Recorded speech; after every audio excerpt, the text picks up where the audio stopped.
پھر آنکھ کا روزہ. آنکھ کا روزہ کیا ہے؟ قرآن پاک میں اللہ تعالیٰ فرماتے ہیں قل للمؤمنین یغضوا من ابصارهم ویحفظوا فروجهم وقل للمؤمنات یغضضن من ابصارهن ویحفظن فروجهن.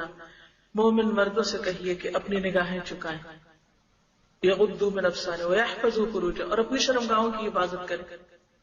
اور مومن عورتوں سے بھی کہہ دیجئے کہ وہ اپنی نگاہوں کی حفاظت کریں اور اپنی شرمگاہوں کی حفاظت کریں.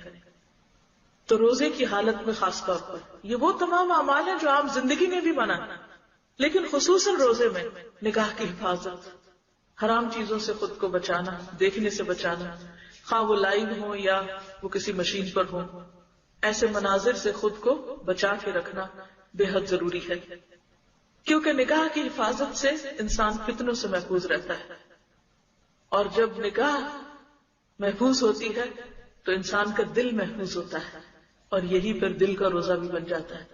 اور جب دل محفوظ ہوتا ہے تو پھر ہی علم و حکمت اور عرفان وہاں سے جنم لیتے ہیں.